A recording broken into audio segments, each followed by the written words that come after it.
Yes, halo pencinta timnas, bertemu lagi bersama Bung Olin. Kali ini kita akan membahas mengapa timnas U22 yang diturunkan di Piala AFF atau Asian Cup. Ini tentu saja banyak faktornya ya. Salah satunya adalah faktornya kemajuan era STY. Kita ingat pada saat STY membela timnas Indonesia atau bergabung menjadi pelatih timnas Indonesia di Piala AFF, yang pertama waktu itu dia sudah berani menurunkan skuad muda. Tapi hasilnya sangat luar biasa, berhasil menjadi juara kedua kalah oleh Thailand. Nah, sekarang pemain-pemain muda yang digembleng oleh Sintayong itu sudah sekarang menjadi pemain-pemain yang menjadi inti di klubnya masing-masing. Nanti kita ini terakhir saya sebutkan prediksinya ya. Siapa saja yang masuk, menurut saya ini pemain-pemain yang sudah menjadi akar dari tim-tim tersebut dan sekarang sudah matang menurut saya, layak untuk dimainkan di AFF atau Asian Cup ini. Aduh, beribet. Nah, yang kedua adalah kiblat timnas Indonesia sekarang sudah tidak ke ASEAN lagi. Ini yang selalu digaungkan oleh Sintayong. Kalau kita ingin berprestasi, kita harus tinggalkan AFF atau ASEAN. Kita harus minimal itu selalu menjadi langganan di Piala Asia, baru kita berbicara di Piala Dunia. Itu sudah tercapai, kita berhasil masuk Piala Asia dengan jalur kualifikasi dan berhasil lolos dari dari fase grup. Itu sebuah prestasi dan sekarang Indonesia hampir menjangkau Piala Dunia. Sekarang kita sedang menjalani kualifikasi dan ini tepat apa yang dikatakan oleh Sintayong, kiblat sepak bola Indonesia itu jangan di Asia Tenggara saja. Itu Piala Kabupaten tidak usah diinikan lah, hanya untuk mematangkan pemain usia muda itu cocok buat timnas Indonesia. Tapi sekarang berhubung kiblat kita sudah ke Asia dan Piala Dunia, jadi kita tinggalkan AFF. Terbukti sekarang kita menurunkan pemain-pemain muda yang sudah matang.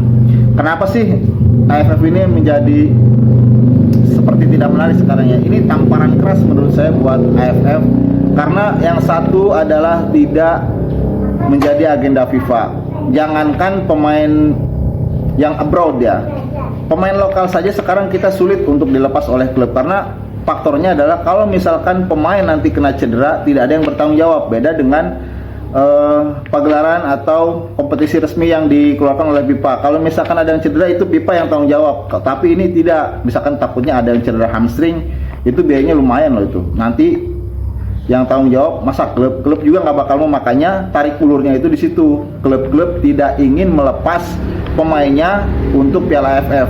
Rentan cedera, nanti yang tanggung jawab nggak ada, nanti dibebankan kepada klub-klubnya, rugi. Dan yang terakhir ini saya ingin memberikan prediksi siapa-siapa saja nanti yang dipanggil oleh Coach Sintayong untuk pagelaran AFF atau Asian Cup ini. Ini saya sudah rangkum beberapa nama, mungkin saja bisa dipanggil oleh Sintayong karena pemain-pemain ini sekarang sudah menjadi materi inti di klubnya masing-masing. Yang pertama untuk kiper itu saya prediksi Hernando Ari, kemudian Adi Setio dan Dapa Pasya. Ini juga langganan ya, tapi untuk Hernando ini cedera-cederaan mungkin bisa bergantian dengan Adi Setio atau Dapa Pasya juga sangat bagus sebenarnya. Tapi itu tidak masalah lah. Kemungkinan ini kipernya. Kemudian untuk back Komang Teguh yang kemarin ini menjadi juara Asian Games nih, SEA Games nih kebanyakan ya, Komang Teguh, kemudian Ferrari, kemudian Dewangga, Kakang, Rio Pahmi, Arhan, Pratama Arhan, Donitri, Kadek Arel, Fajar Faturrahman, Bagas Kapa. Itu untuk posisi bagian back. Nah, sekarang bagian gelandang. Arhan Fikri, Raihan Hanan, Jikra dari Borneo, Irfan Jauhari Persis Solo, Kelly Schroyer PSBS Biak, dan Taufani Madura. Di depan ini sebenarnya ada 4, tapi saya cuma tuliskan 2 yang kemungkinan ya. 3 deh, Hoki Caraka, Arhan Kaka, dan Ramadan Sananta kemungkinan. Jadi itu. Jadi kita tidak usah berkiblat ke ASEAN atau AFF, sebab pemain-pemain ini saya rasa cukuplah untuk mengcover timnas Indonesia. Sedangkan pemain ini juga nanti yang akan membela timnas Indonesia nanti di Piala Asia U23 berikutnya. Kemudian ini ada banyak komentar atau dari pemain-pemain senior. Pemain senior Sapi Salih mengatakan timnas Indonesia sekarang lebih unggul karena berani memasang pemain U23 di Piala AFF senior.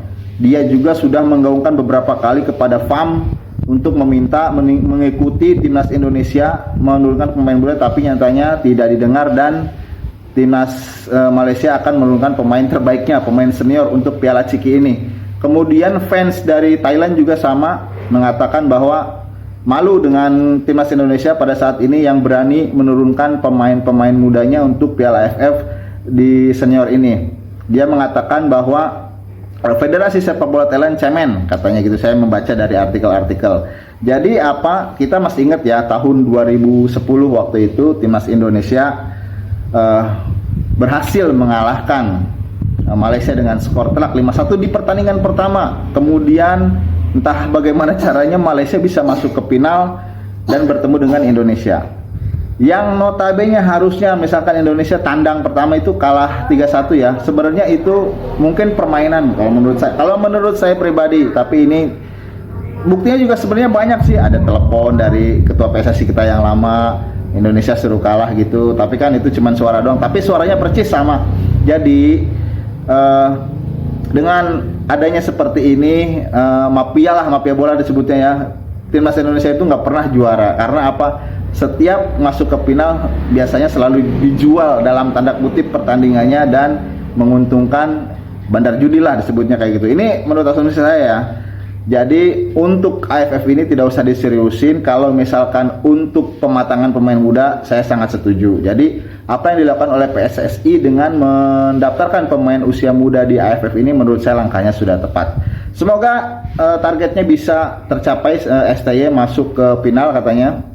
Dan walaupun kalah nggak apa-apalah, karena ini buat persiapan U23 di Piala Asia nanti. Jadi semoga nanti di pertandingan ini timnas Indonesia bisa matang, nanti di Piala Asia U23 nanti sudah tune in dengan pemain dan bisa lebih berprestasi lagi dari yang kemarin. Jadi cukup sekian membahas tentang alasan timnas Indonesia U22 didaftarkan untuk menjalani pertandingan Piala AFF atau Asian Cup senior. Semoga timnas Indonesia mendapat yang terbaik. Salam timnas Indonesia.